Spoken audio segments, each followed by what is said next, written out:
Hello everyone, welcome to my YouTube channel. आज हम English grammar में चैप्टर प्रोनाउन पढ़ने वाले हैं। जो भी एस्पिरेंट्स अपकमिंग एसएससी एग्ज़ाम्स को टारगेट कर रहे हैं, ये वीडियो उनके लिए हेल्पफुल रहने वाली है। तो चलिए स्टार्ट करते हैं।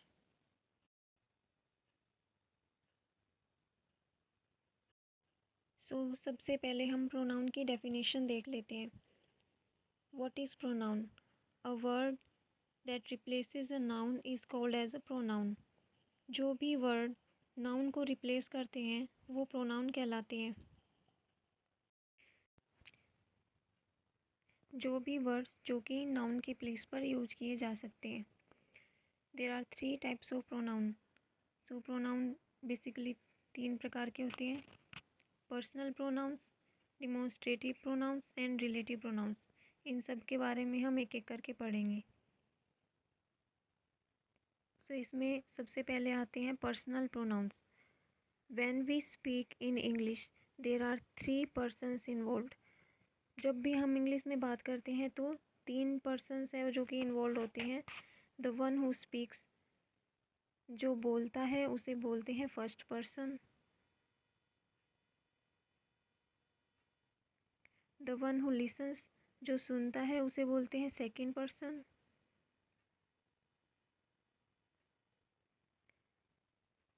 The one who is spoken about, और जिसके बारे में बात की जाती है वो होता है थर्ड पर्सन।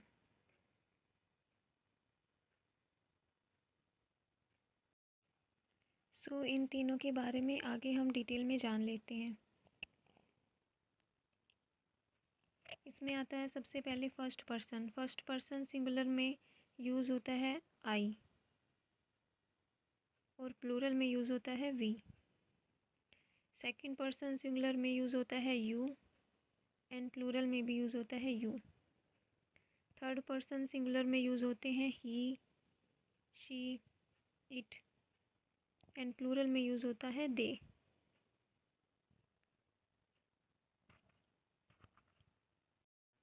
आगे चलते हैं।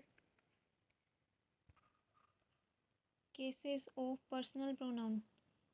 इसमें हम उनके बारे में और भी डिटेल में समझेंगे। सबसे पहले इसमें होता है nominative case. Nominative case use होता है सब्जेक्ट ऑफ वर्ब के लिए।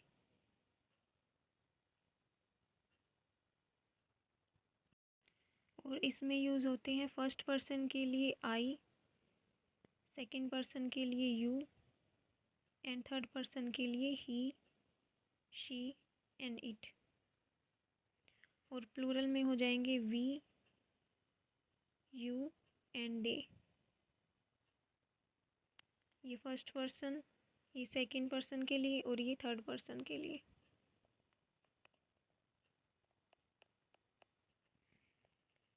आगे आता है accusative case. Accusative case object of the verb के लिए यूज़ किया जाता है।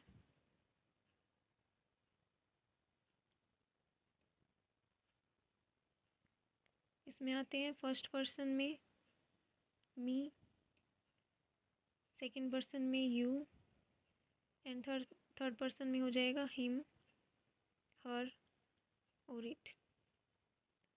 ही के प्लेस पे हो जाएगा हिम और सी के प्लेस पे हो जाएगा हर। और इसके प्लूरल में हो जाएगा अस,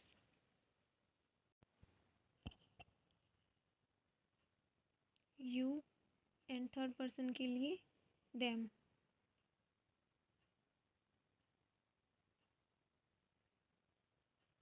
नेक्स्ट है पजेसिव केस। पजेसिव केस का यूज़ होता है पोजीशन दिखाने के लिए। इसमें यूज़ हो जाएंगे माई एंड माइन,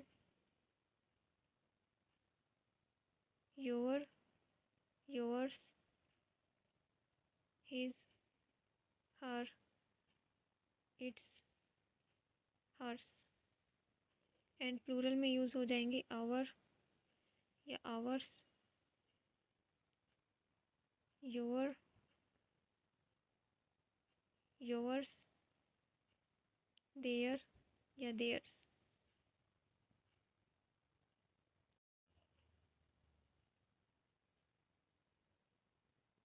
एंड ये थर्ड पर्सन के लिए। आगे चलते हैं। सो नेक्स्ट है reflexive pronouns of possessive case या पर्सनल प्रोनाउंस। सो इसमें हम देखेंगे कि पर्सनल प्रोनाउंस के रिफ्लेक्सिव प्रोनाउंस कैसे बनते हैं। सो माई का यहाँ पे हो जाएगा माई सेल्फ, आवर का हो जाएगा our selves,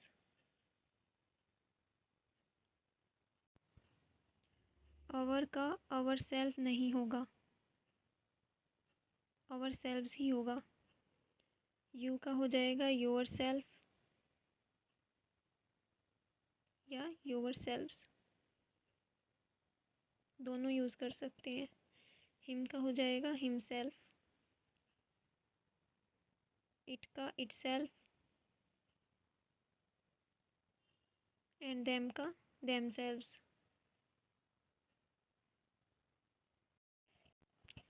so reflexive pronoun का यूज़ उस काम को दर्शाने के लिए किया जाता है जो नाउन स्वयं कर रहा है।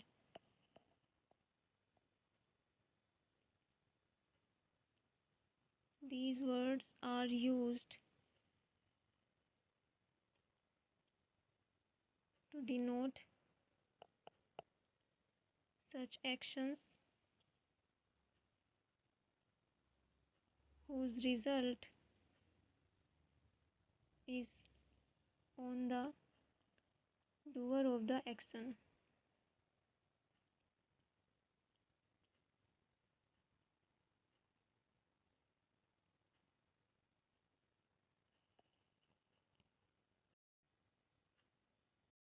जो भी व्यक्ति काम को कर रहा है उसे डिनोट करने के लिए ही रिफ्लेक्सिव प्रोनाउन का यूज़ किया जाता है। आगे चलते हैं। आगे है uses of possessive pronoun. Possessive pronouns के क्या यूज़ है वो हम देख लेते हैं। इसमें फर्स्ट एग्जांपल है दिस इज़ माई बुक, ये बुक मेरी है, and this book is mine. इसमें से कौन सा सही है? ये दोनों ही सही है, क्योंकि पॉजेसिव प्रोनाउन में हमने देखा था माई या माइन का यूज़। इसमें माई का यूज़ कैसे होगा और माइन का यूज़ कैसे होगा, ये डिपेंड करेगा नाउन ऑफ सेंटेंस पे।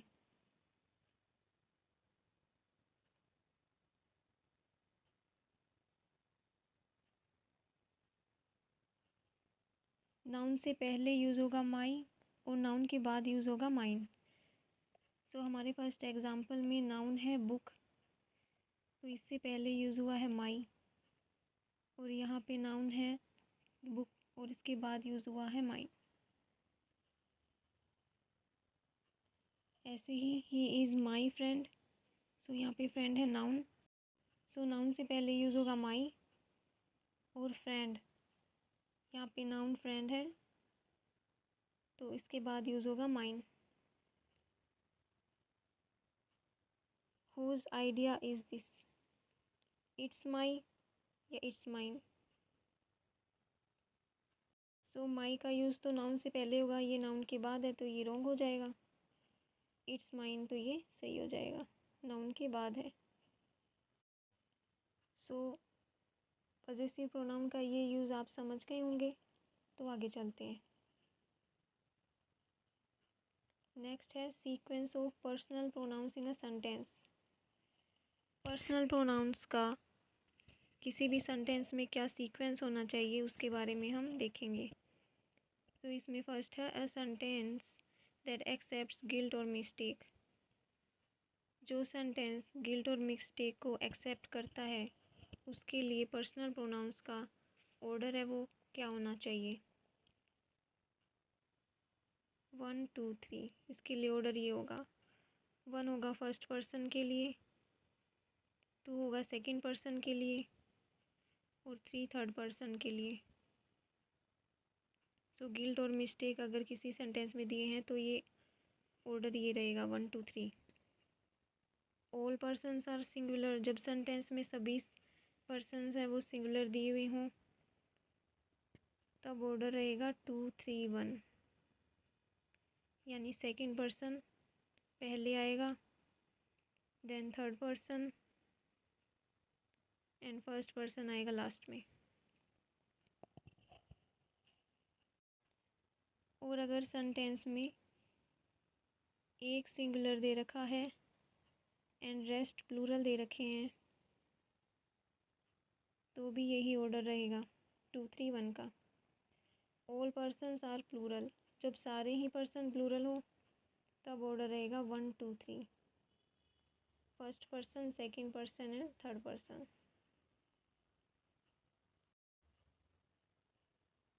इसके हम कुछ एग्जांपल्स देख लेते हैं।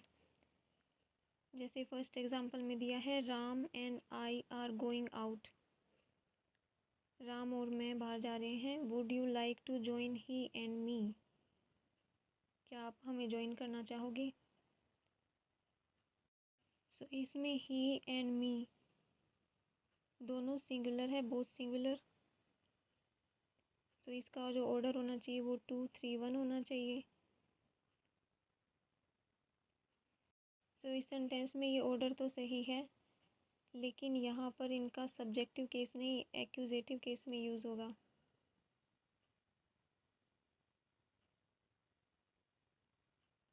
तो ये हो जाएंगे him and me. This will be correct. You they and we are going to Delhi tonight. So इसमें एक सिंगुलर है और बाकी के ये दोनों प्लूरल है। तो इसका करेक्ट ऑर्डर होना चाहिए 2 3 1, जो कि सही है। इसमें सबसे पहले यूज़ किया गया है second person you, then third person they and then first person we. आगे चलते हैं। नेक्स्ट एग्जाम्पल है Radha is a friend of him and they are studying together. क्या ये सेंटेंस करेक्ट है। जब हम बात करते हैं she is a friend of, हम मी बोलते हैं या माइन बोलते हैं। सो हमने इसमें देखा था कि नाउन के बाद है वो पॉजिटिव केस यूज़ होता है, ना कि एक्यूजेटिव केस। सो ये पॉजिटिव केस है और ये एक्यूजेटिव केस है। सो यहाँ पे फ्रेंड ऑफ माइन का यूज़ होगा। तो इसी प्रकार इस सेंटेंस में फ्रेंड ऑफ हिम दिया है तो यहाँ पे भी पॉजिटिव केस का यूज़ होगा, हिज, फ्रेंड ऑफ हिज।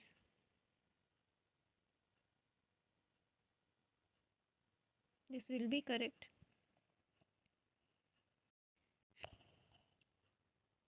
सो इसमें नेक्स्ट एग्जांपल है in the summer my family and I went to the Maldives for vacation and we thoroughly enjoyed our self there.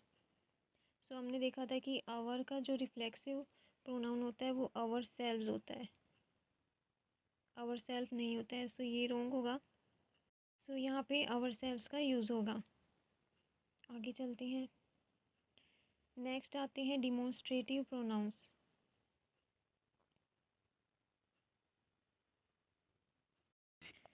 So pronouns that are used to demonstrate or point out something are called as demonstrative pronouns.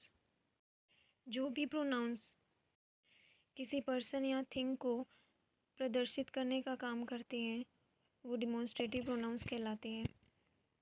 जैसे कि this, that, these, those, ये demonstrative pronounce की category में आते हैं। सो किसी भी sentence में सिंगुलर के लिए दिस और दैट का यूज़ किया जाता है और दीज और दोज का यूज़ किया जाता है प्लूरल के लिए। इनका यूज़ डिस्टेंस को बताने के लिए भी किया जाता है।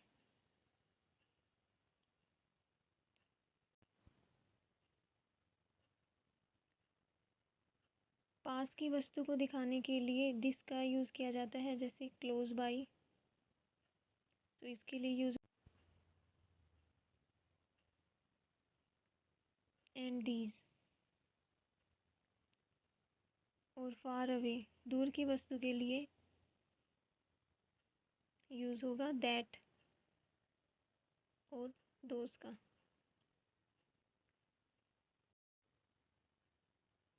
नेक्स्ट है relative pronouns. So pronouns that refer to or relate back to the same noun that has already been mentioned just before it are called as relative pronouns. So relative pronouns वो होते हैं जो कि किसी sentence में noun के बारे में ही बात करते हैं। जो भी नाउन दिया हुआ है has already been mentioned, उसी से ये रिलेट करते हैं। प्रोनाउंस रिलेटिव प्रोनाउंस होते हैं, जैसे who, which, that, whose, whom, where and when। ये सब रिलेटिव प्रोनाउंस की कैटेगरी में आते हैं। तो इसमें जो हु है इसका यूज़ होता है पर्सन के लिए, सब्जेक्ट के लिए।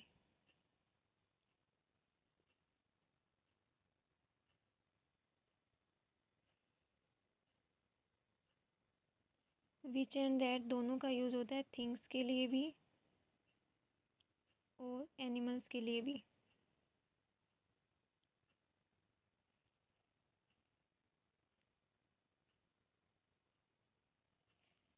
हुज का यूज़ होता है पर्सन के लिए एंड थिंग्स के लिए भी, दोनों के लिए यूज़ होता है।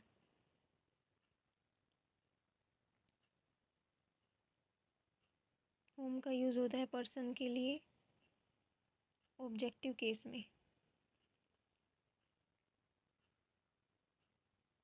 वेयर का यूज़ होता है प्लेस को दर्शाने के लिए और व्हेन का यूज़ होता है टाइम को दर्शाने के लिए।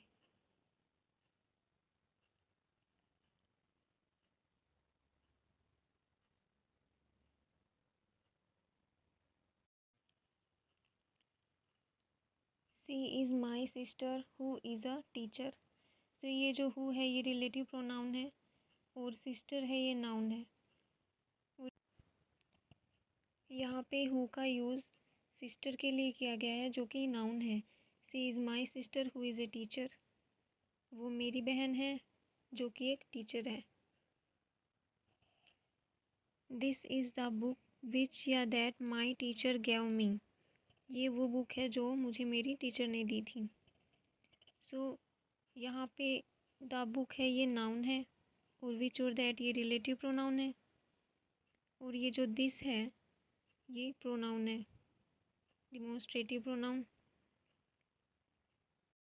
तो ये जो दोनों हैं ये इस नाउन को प्रदर्शित कर रहे हैं। लेकिन हम ये कैसे पता करेंगे कि किस सेंटेंस में दैट का यूज़ करना है और किस में विच का? तो इसके लिए भी एक रूल होता है। इमीडिएटली प्रीसीडिंग नाउन उसके लिए यूज़ होता है दैट का and noun before the immediately preceding noun उसके लिए यूज़ होगा विच का। अगर जो रिलेटिव प्रोनाउन है वो अपने से जस्ट पहले वाले नाउन को डिफ़ाइन कर रहा है तब तो यूज़ होगा दैट। और अगर वो अपने से पहले वाले नाउन से भी पहले वाले नाउन को डिफ़ाइन कर रहा है तो यूज़ होगा विच का। यहाँ पर एक एक्सेप्शन भी होता है विच का। इसका यूज़ पर्सन के लिए भी होता है, लेकिन वो होता है सिलेक्शन को दर्शाने के लिए। जब किसी भी एक ग्रुप में से एक पर्सन को हम सिलेक्ट करते हैं तो उसके लिए विच का यूज़ होता है। One person from group. अगर हमें सिलेक्ट करना है तो विच का यूज़ होगा वहाँ पर। जैसे which is your favourite actor. हम एक ग्रुप में से पूछ रहे हैं सिलेक्शन के लिए, सो यहाँ पे विच का यूज़ हुआ है। आगे चलते हैं। नेक्स्ट है हुज़ का यूज़। She is my friend whose parents are doctors. वो मेरी फ्रेंड है जिसके पेरेंट्स हैं वो डॉक्टर्स हैं। सो हुज़ से पहले भी नाउन है और हुज़ के बाद भी नाउन है। तो ये हुज़ है वो ये स्ट्रक्चर फॉलो करता है। इससे पहले भी नाउन का यूज़ होगा और इसके बाद भी नाउन का यूज़ होगा। It will follow this structure. जैसे नेक्स्ट एग्जांपल में है this is the house whose interior is designed by me. ये वो घर है जिसका इंटीरियर मैंने डिज़ाइन किया है। तो हुज से पहले नाउन है, द हाउस ये नाउन है एंड इंटीरियर ये भी एक नाउन है। सो इस वे में हुज का यूज़ किया जाता है। आगे चलते हैं। अब हम देखते हैं होम का यूज़। सो होम का यूज़ होता है पर्सन के लिए ऑब्जेक्टिव केस में।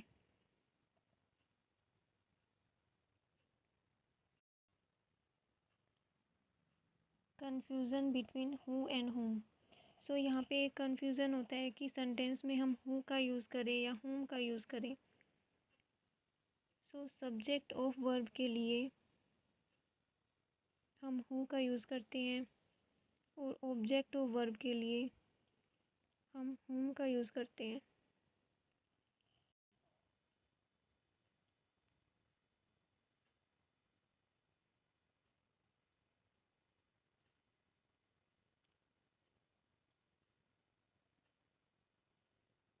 हम ये कैसे चेक करेंगे कि किसी सेंटेंस में हु का यूज़ होगा या होम का? तो आइए हम इसे एग्जांपल के थ्रू समझते हैं। विद हु या whom would you like to go on picnic. आप पिकनिक पे किसके साथ जाना पसंद करेंगे? सो हम इस सेंटेंस में आंसर पूछ के इसका पता लगा सकते हैं कि I would like to go with he या हिम। सो हम यही बोलते हैं ना कि I would like to go with him. So him आएगा तो यहाँ पे होम का यूज़ होगा। With whom would you like to go on picnic. तो इस तरीके से हम सेंटेंस में पता लगा पाते हैं कि हु का यूज़ करेंगे या होम का। जैसे कि नेक्स्ट एग्जांपल में है हु या होम डू यू ट्रस्ट मोर। तुम किस पे सबसे ज़्यादा विश्वास करते हो? सो अगर हम इसका आंसर बनाएं कि आई ट्रस्ट शी आएगा या हर आएगा? I trust her. तो यहाँ पे होम का यूज़ होगा, हु का यूज़ नहीं होगा। तो इस तरीके से हम इन दोनों को डिस्टिंग्विश करते हैं आपस में। आगे चलते हैं। नेक्स्ट है rules of pronouns. There are some rules of pronouns, उनके बारे में हम पढ़ लेते हैं। तो इसमें फर्स्ट रूल है we don't use reflexive pronoun with verbs like keep, stop, turn, qualify and hide. ये कुछ वर्ब्स होती है जिनके साथ हम रिफ्लेक्सिव प्रोनाउन का यूज़ नहीं करते हैं। Keep, stop, turn, qualify and hide. जैसे कि she has qualified her self for the mains exam. तो क्योंकि यहाँ पे ये वर्ब क्वालिफाइड यूज़ हुई है तो यहाँ पे रिफ्लेक्सिव प्रोनाउन का यूज़ नहीं होगा। She has qualified for the mains exam, बस यही सही होगा sentence. Raj hide himself in the अलमीरा। तो यहाँ पे ये वर्ब हाइड यूज़ हुई है तो रिफ्लेक्सिव प्रोनाउन का यूज़ नहीं होगा। सो राज हाइड इन द अलमीरा ही करेक्ट सेंटेंस हो जाएगा। नेक्स्ट रूल है we can't use reflexive pronoun as a subject or object of a verb unless it is preceded by a noun।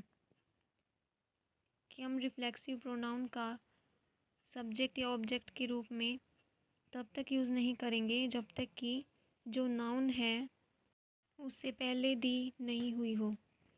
जैसे कि yourself and he will come tonight. So इससे पहले कोई भी noun use नहीं हुई है तो यहाँ पे रिफ्लेक्सिव प्रोनाउन का यूज़ नहीं होगा। यहाँ पे आ जाएगा simply you and he will come tonight. Next rule है some words like let, between, like, and, but, except and all prepositions are followed by objective case of a pronoun. So ये कुछ words है जैसे let है, between है, like, and, but, except and सभी prepositions हैं, उनके साथ ऑब्जेक्टिव केस का यूज़ होगा प्रोनाउन के, ना कि सब्जेक्टिव केस। जैसे कि he is staying with you and she today. तो यहाँ पे जो ये सी है ये सब्जेक्टिव केस है, जबकि हमें दिया हुआ है कि ऑब्जेक्टिव केस का यूज़ करना है, तो यहाँ पे सी की जगह आ जाएगा her. Let they go to the picnic. So यहाँ पे भी सब्जेक्टिव केस का यूज हुआ है और ये चेंज हो जाएगा ऑब्जेक्टिव केस यानी कि देम में। Let them go to the picnic, this will be correct. आगे चलते हैं। नेक्स्ट रूल है the verb to be should be followed by subjective case of the pronoun. तो ये जो वर्ब है टू बी, इसके लिए प्रोनाउन के सब्जेक्टिव केस का यूज़ होगा। It was her who went there. So यहाँ पे ऑब्जेक्टिव केस यूज़ हुआ है, जबकि हमें सब्जेक्टिव केस यूज़ करना है, तो यहाँ पे आ जाएगा शी।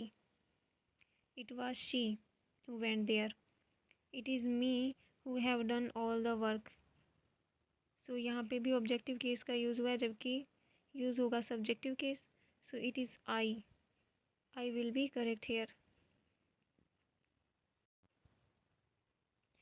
सो नेक्स्ट रूल है we use and with both not as well as.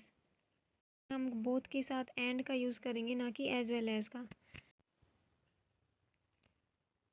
सो हमें एग्ज़ाम में कई बार ये सेंटेंस दे देते हैं जिसमें बोथ के साथ यूज़ कर देते हैं एज वेल एज का,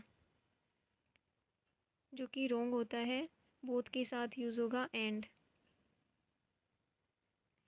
both you as well as I are going to the market. So यहाँ पे एज वेल एज की जगह यूज़ होगा both you and, this will be correct.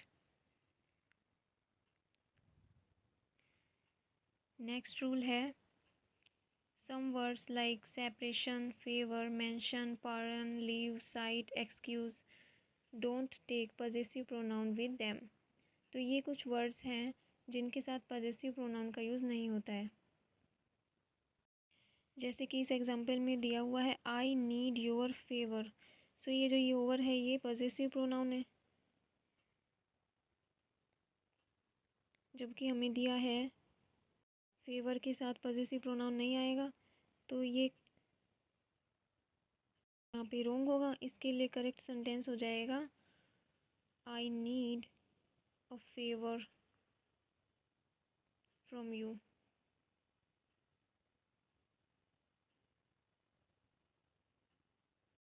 Next rule है ईदर, नीदर, ईच अदर। सो इनका use sentence में तब होता है जब दो पर्सन्स या थिंग की बात होती है। फॉर टू पर्सन्स और थिंग्स, और एनीवन, नन, वन अनदर। इनका यूज़ तब होता है जब दो से ज़्यादा लोगों की बात होती है। For more then,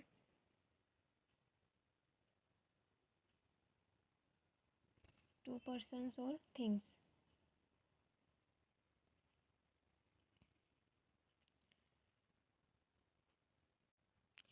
so next rule है we use reflexive pronoun when the receiver of the action is subject itself. जब किसी सेंटेंस में कोई भी एक्शन हो रहा है और वो बात सब्जेक्ट के लिए ही की जा रही है, तो उसके लिए रिफ्लेक्सिव प्रोनाउन का यूज़ होगा। जैसे कि we have to exert ourselves hard during the exam times. Exam times में बहुत ज़्यादा हार्ड वर्क करना पड़ता है। सो ये जो हार्ड वर्क है ये सब्जेक्ट को शो कर रहा है। इसका यूज़ वी के लिए ही किया गया है, इसलिए यहाँ पे रिफ्लेक्सिव प्रोनाउन आवरसेल्व्स का यूज़ हुआ है। सो ये थी हमारी आज की प्रोनाउन की क्लास। अगर आपको ये वीडियो अच्छी लगी तो इसे लाइक करिएगा और ऐसे ही और वीडियोज़ के लिए हमारे चैनल को सब्सक्राइब कीजिएगा। Thank you.